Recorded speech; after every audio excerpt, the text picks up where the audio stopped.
दलजीत पंगाल ये कौन सा बड़ा जज हो गया जो सरेआम अपने मुखारविंद साधनी चौधरी कुलदीप बिश्नोई जी के ऊपर आरोप लगा रहा है। दलजीत पंगाल जैसे लोग ये इनने कैसे जांच कर दी अभी से?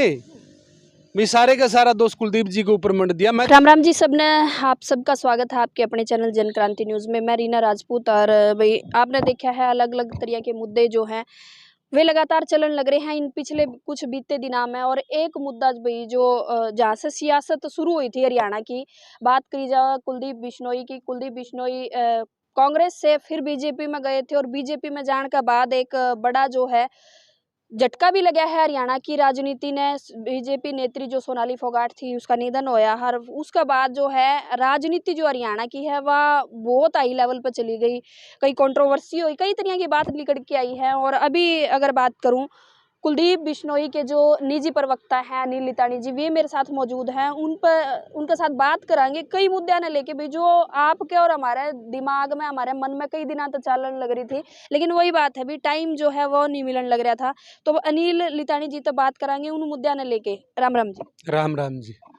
अनिल जी, सबसे पहले तो मैं जानना चाहूंगी कांग्रेस में जमा बढ़िया चालन लग रहा था। अगर कुलदीप बिश्नोई जी की बात करा, एमएलए भी थे, बीजेपी सोनाली की जो बीजेपी नेत्री थी सोनाली फोगाट, उसके अगेंस्ट भी उन्होंने चुनाव लड़ा था, जीत भी गए। मतलब एमएलए का पद छोड़ के और फिर बीजेपी में जाना कहाँ तक ठीक लगा है? हर की रणनीति है इसके अंदर? नहीं देखिए, सबसे पहले तो आपको और आपके चैनल के तमाम साथियों को मेरी ओर से राम राम। आपने बहुत अच्छा सवाल किया। देखिए, आदरणीय चौधरी कुलदीप बिश्नोई जी हमेशा एक जुबान के धनी नेता रहे हैं। और जब हरियाणा जनहित कांग्रेस का विलय कांग्रेस पार्टी में हुआ तो राहुल गांधी जी द्वारा एक मजबूत वादा आदरणीय चौधरी कुलदीप बिश्नोई जी के साथ किया गया था, बस समय आने पर हम आपको प्रदेश की कमान देंगे। और वो जो वादा किया था वो हरियाणा की 36 बिरादरी की भावनाओं को देखकर किया गया था। क्योंकि स्वर्गीय चौधरी भजनलाल जी, हरियाणा में अगर कभी कांग्रेस का नाम हुआ था तो स्वर्गीय चौधरी भजनलाल के नाम से होता था। और जो कांग्रेस का परंपरागत वोट हुआ करता था वो सारे का सारा भारतीय जनता पार्टी में शिफ्ट हो चुका था। तो इसी बात को लेकर आदरणीय चौधरी कुलदीप बिश्नोई जी ने बार बार आदरणीय राहुल गांधी जी से मुलाकात की थी। और एक जुबान हुई थी, एक वादा हुआ था, भाई आपको है ना हरियाणा प्रदेश की हम कमान देंगे। लेकिन आदरणीय राहुल गांधी जी अपनी जुबान पर खरे नहीं उतरे। और इसके साथ साथ हरियाणा प्रदेश के प्रत्येक जिलों में कार्यकर्ताओं की राय थी, भाई आदरणीय चौधरी कुलदीप बिश्नोई जी को राजनीतिक परिस्थितियों को देखते हुए भारतीय जनता पार्टी में शामिल हो जाना चाहिए। हरियाणा प्रदेश ही नहीं बल्कि नज़दीक के प्रदेशों में भी, जैसे कि राजस्थान है, पंजाब है, वहाँ भी आदरणीय चौधरी कुलदीप बिश्नोई जी के समर्थक है। बिश्नोई समाज के काफ़ी तादाद में लोग हैं। उन सभी की यही भावनाएं थी कि देश हित में हमने आदरणीय नरेंद्र मोदी जी का साथ देना चाहिए।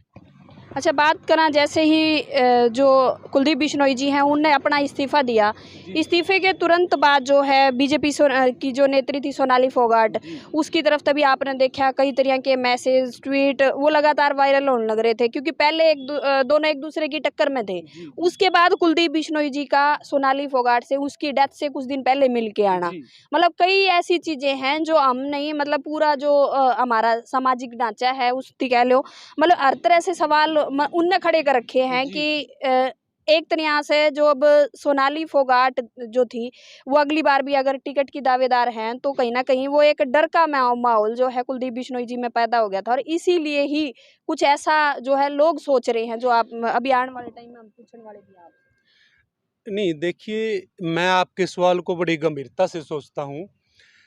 रीना जी, रही सोनाली फोगाट की बात, तो जिस टाइम आदरणीय चौधरी कुलदीप बिश्नोई जी बीजेपी में शामिल हुए उसके बाद आदरणीय चौधरी कुलदीप बिश्नोई जी का जो फर्ज बनता था सोनाली फोगाट से मिलने का, वो आदरणीय चौधरी कुलदीप बिश्नोई जी स्यों चलकर सोनाली फोगाट के फार्म हाउस पर गए, वहाँ चाय ली और बड़ी अच्छी वार्तालाप हुई। उसके बाद सोनाली फोगाट जी की जो हत्या हो जाती है, उसके बाद उनके दाह संस्कार पर आदरणीय चौधरी कुलदीप बिश्नोई जी गए और वहाँ जाकर तमाम की तमाम मीडिया को आदरणीय चौधरी कुलदीप बिश्नोई जी ने बताया, भाई अगर परिवार चाहता है, अगर लोग चाहते हैं, परिवार चाहता है, जन भावनाएं चाहती है, तो इस पूरे के पूरे प्रकरण की सीबीआई जांच होनी चाहिए और सीबीआई जांच भी जल्दी होनी चाहिए ताकि सबूतों को मिटाया ना जा सके। और मैं तो उन साथियों को भी, उनके बयानों को भी मैं तो बहुत ही मतलब मूर्खता समझता हूँ उन लोगों की कि आदरणीय चौधरी कुलदीप बिश्नोई जियों के सारे बयान को जी, उस टाइम पत्रकारों ने जो सवाल आदरणीय चौधरी कुलदीप बिश्नोई जियों से किए, प्रत्येक सवाल का आदरणीय चौधरी कुलदीप बिश्नोई जी बखूबी जवाब दिया। और पत्रकारों को यहाँ तक है भाई, यहाँ जो सिचुएशन बनी हुई है ये एक मायूसी की सिचुएशन है और यहाँ आप राजनीतिक सवाल मत करो। लेकिन जो क्वेश्चन पत्रकारों ने किए, सारे सवालों का आदरणीय चौधरी कुलदीप बिश्नोई जी ने जवाब दिया। और वो जो जवाब था रीना जी, वो कम से कम 5-7 मिनट की वीडियो थी। लेकिन जो राजनीतिक विरोधी लोग हैं, जो ऐसे ऐसे मातम में भी अपनी राजनीतिक चमकाने का काम करते हैं, उन लोगों ने 7 मिनट की वीडियो के अंदर से सिर्फ 10 सेकंड की क्लिप निकालकर लोगों के सामने पेश करने की कोशिश की। लोगों को ये बताया गया कि कुलदीप जी तो इतने मातम के समय में भी वोटों की अपील कर रहे हैं। मतलब वोटों की अपील वहां पे नहीं की गई थी। नहीं, वो अगर आप रीना जी पूरी वीडियो आप देखोगे, उस वीडियो के अंदर चाहे 10 मिनट की है चाहे 15 मिनट की वीडियो है, लेकिन उसके अंदर अब हमारी बातचीत चल रही है, लेकिन अगर कहीं भी आप कोई ऐसी बात कहते हैं तो वो उस सिचुएशन के हिसाब से ठीक बैठे दी। जो 10 मिनट की वायरल वीडियो का आप जिक्र करने लग रहे हो, 10 सेकंड की, सॉरी रीना जी आप है ना, इस बात को थोड़े पीछे लेके जाओ आप।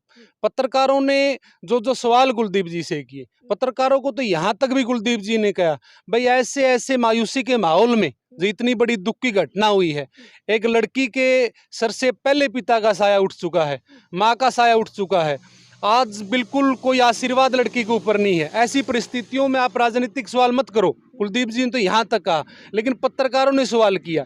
नहीं, उसका जवाब ये था कि मतलब जो सोनाली फोगाट थी वो जाते जाते मेरे लिए वोटों के लिए कह के गई होगी अपने जो उनके समर्थक। रीना जी पत्रकारों ने जो सवाल किया उसका ये जवाब बनता था। नहीं, उसका जवाब ये नहीं था। पत्रकारों ने पूछा भाई सोनाली फोगाट आप गए सोनाली फोगाट से मिलने के लिए, वहाँ जो आपकी बातचीत थी वो कैसे रही, वहाँ सोनाली फोगाट जी ने आपको क्या आश्वासन दिया। यानी कि जिस हिसाब की बातें पत्रकार पूछेंगे तो बखूबी उस हिसाब का जवाब उन्होंने पूछे ही ऐसे सवाल थे। मैं तो उन लोगों से बार बार विनती करना चाहूँगा जिन लोगों ने 10 सेकंड की वीडियो को वायरल करने का काम किया, मैं उन लोगों से कहना चाहूँगा अगर आप पाक साफ हैं, अगर आप में दम है, अगर आप स्वच्छ राजनीति करना चाहते हैं तो पूरी 7 मिनट की वीडियो इसी तरह 10 सेकंड की वीडियो की तरह वायरल करके दिखाएं। लोगों को पता चलेगा कि दूध का दूध पानी का पानी क्या है। कुछ राजनीतिक किस्म के लोग स्वर्गीय चौधरी भजनलाल परिवार के गढ़ को तोड़ने के लिए वो लंबे समय से एक झूठा सपना पाले हुए हैं रीना जी। इस गढ़ को समाप्त करने के लिए, आदरणीय चौधरी कुलदीप बिश्नोई जी की छवि को धूमिल करने के लिए बार बार ऐसे दुख के माहौल में भी अपनी राजनीति चमकाने का काम करते हैं। अगर बात करें अभी आदमपुर की, क्योंकि जैसे ही एमएलए पद से इस्तीफा दे दिया कुलदीप बिश्नोई जी ने, तो अभी एक और संभावना बन गई है कि दोबारा से चुनाव होने हैं, तो उसमें उनका जो बेटे हैं उनका नाम बड़ी तेजी से लिया जा रहा है। लेकिन आदमपुर की जनता की बात करी जाए, आदमपुर की जनता का ये भी कहना है कि हमने भी कई पक्ष देखे हैं कि जब कुलदीप बिश्नोई जी खुद एमएलए थे, उसके बाद फिर अपने बेटे को चुनाव लड़वाना, एक पार्टी में जाके आप एमएलए के तौर पर कुछ नहीं कर सके आदमपुर के लिए, उसके बाद आप बीजेपी में जाके क्या करवा दोगे? नहीं, ये तो रीना जी स्वाभाविक की बात है कि जिसका राज होगा तो वहाँ तो निश्चित तौर पर काम बनते ही है, चाहे वो आदमपुर हल्का हो चाहे पूरे हरियाणा की बात हो। अगर आदमपुर में आज प्रत्येक गांव में विकास चला हुआ है, गलियां बन रही है, नालियां बन रही है, सीवरेज बन रहे हैं, तो निश्चित तौर पर वो तो सरकार की बात ही है। सरकार में अगर भागीदारी है तो हमारी विकास में भागीदारी होगी, इसमें तो कोई दो राय नहीं है। मतलब बीजेपी की तरफ से अब चुनाव लड़ते हैं अगर कुलदीप बिश्नोई जी के बेटे और जीतते हैं, एमएलए बनते हैं, तो अब दुगनी तेजी से विकास होएगा आदमपुर का। बिल्कुल जी जी, बिल्कुल बिल्कुल। कल की बात ले, वहाँ एक सरोखा पंचायत का आयोजन किया गया था सोनाली फोगाट के फार्म हाउस के आसपास ही, तो उसमें एक बयान जो है आपने भी देखा, बड़ा वायरल होने लग रहा है कि जो सोनाली फोगाट की हत्या है उसका आरोप सीधा सीधा कुलदीप बिश्नोई पर लगाया गया है। इसके बारे में आपका क्या कहना है? रीना जी देखिए, मेरा परिवार और मेरा गांव वो बिनैन खाप से जुड़ा हुआ गांव है। और हमारी खाप का एक सरो खाप में एक विशेष महत्व है। जो खाप होती है रीना जी, वो पंचायत का बड़ा रूप होती है। और जो हमारा सामाजिक ताना बाना है, उसका एक मजबूत स्तंभ खाप होती है। और कल दलजीत पंगाल के मुखारविंद से आदरणीय चौधरी कुलदीप बिश्नोई जी के लिए जो जो शब्द निकले, मैं उनकी घोर निंदा करता हूं। क्योंकि खापों के अंदर चुनिंदा लोग ऐसे लोग हैं जो राजनीतिक लोगों के इशारों पर स्वर्गीय चौधरी भजनलाल परिवार की छवि को धूमिल करना चाहते हैं। आदरणीय चौधरी कुलदीप बिश्नोई जी बार बार शो मीडिया के सामने बोल चुके हैं कि अगर परिवार चाहता है, इस पूरे प्रकरण की जांच सीबीआई को करनी चाहिए और सीबीआई की जांच में देरी नहीं होनी चाहिए ताकि सबूतों को मिटाया जा सके। इसलिए जल्दी से जल्दी सीबीआई जांच होनी चाहिए। लेकिन दलजीत पंगाल ये कौन सा बड़ा जज हो गया जो सरेआम अपने मुखारविंद से आदरणीय चौधरी कुलदीप बिश्नोई जी के ऊपर आरोप लगा रहा है। मैं तो खाप के हमारे जो बड़े प्रतिनिधि हैं, आदरणीय सरो खाप के जो हमारे अध्यक्ष है टेकराम दादा टेकराम कंडेला जी, मैं तो उनसे भी विनती करना चाहूंगा कि दलजीत पंगाल जैसे लोगों को आप कान बताओ नोटिस भेजो। आपने किस पर्पज में पूरे का पूरा दोष आदरणीय चौधरी कुलदीप बिश्नोई जी के ऊपर मट दिया? उन्होंने कान बताओ नोटिस दलजीत पंगाल को भेजना चाहिए। क्योंकि इससे कहीं ना कहीं खाप की मर्यादा पर भी सवाल उठते हैं, खाप की साख के ऊपर भी सवाल उठते हैं। और दलजीत पंगाल जैसे बहुत सारे लोग राजनीतिक लोगों, दलजीत पंगाल जी नहीं बोलते, वो तो एक कैसेट बोलती है। उनके अंदर राजनीतिक लोग बोलते हैं जो किसी और के भरे हुए हैं। हाँ, बोल किसी और के भरे हुए हैं। जो आदमपुर के गढ़ को तोड़ने का जो एक झूठा सपना कई वर्षों से संजोए हुए।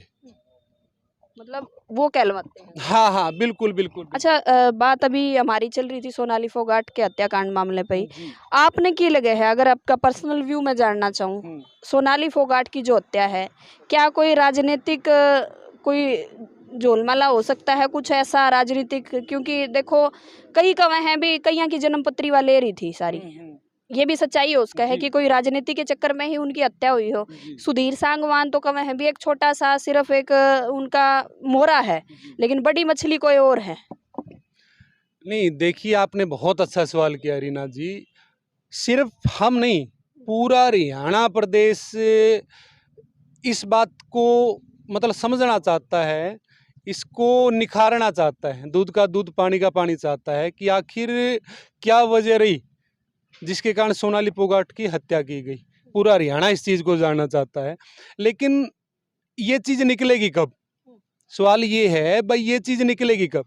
ये चीज़ जब परिवार चाहता है सीबीआई जांच हो, लोग चाहते हैं सीबीआई जांच हो। हरियाणा के मुख्यमंत्री ने गोवा के मुख्यमंत्री को लिख को दे दिया कि आप सीबीआई जांच करो, यानी कि वहाँ का केस है रीना जी, तो सीबीआई जांच जो होगी वो वहाँ से होगी। तो पूरी जन भावनाएं चाहती है कि सीबीआई जांच हो। जब तक सीबीआई जांच नहीं होगी रीना जी, तब तक दूध का दूध पानी का पानी कैसे हो जाएगा? चीजें भविष्य के गर्भ में है, क्या होगा। लेकिन जांच जब होगी, एक अच्छे सतर की जांच जब होगी, इसका निखार तब होगा। ये दलजीत पंगाल जैसे लोग, ये इनने कैसे जांच कर दी अभी से? भाई सारे का सारा दोष कुलदीप जी के ऊपर मंड दिया। मैं तो दलजीत सिंह पंगाल जियों को ये बताना चाहूँगा, कम से कम आपकी एक अच्छी एज हो चुकी है, कम से कम पूरा परिवार, आपके बच्चे हैं, आपके पोता पोती है, पूरा समाज आपकी तरफ देखता है, पूरी खाप आपकी तरफ देखती है। कम से कम आपको शर्म आनी चाहिए। जिस बिटिया के सर से पहले बाप का साया उठ चुका है, जिसके सर से आज माँ का साया उठ चुका है, आप उस लड़की पर भी आप राजनीति करना चाहते हो। मैं तो उनके बयान की घोर निंदा करता हूँ रीना जी। जितनी निंदा की जाए उतनी कम है। तो भाई बात करा आदमपुर की राजनीति की, बात करा सोनाली फोगाट की, क्योंकि आदमपुर की राजनीति से जुड़ी हुई थी, उसने लेकर के कुछ सवाल थे भाई आपके भी और हमारे भी, और उनका जवाब दिया है। शायद कुलदीप बिश्नोई जी के पास इतना समय ना हो कि वो उसके जवाब दे पाए, तो उनके जो प्रवक्ता हैं अनिल लितानी जी वे हमारे साथ मौजूद थे, उनसे बात करी, हर मुद्दे पर बात हुई, आपने सुनी भी है। हर एक पहलू पे बात हुई है, चाहे वो सोनाली फोगाट की हत्याकांड का मामला हो, आदमपुर की राजनीति का मामला हो, हर एक पहलू पे हमने बिल्कुल तरीके से बात की है। अभी पूरी वीडियो देखने के बाद आपने क्या लगा है, चाहे सोनाली फोगाट की हत्याकांड की बात करा या फिर आदमपुर की आने वाली राजनीति की रहने वाली है उसकी बात करा, तो भाई जो भी है आपने पूरी वीडियो देख ली है। पूरी वीडियो पर अपनी राय जो है कमेंट के जरिए जरूर बताइए, वीडियो ने लाइक जरूर करिए और चैनल ने सब्सक्राइब जरूर करिए। धन्यवाद।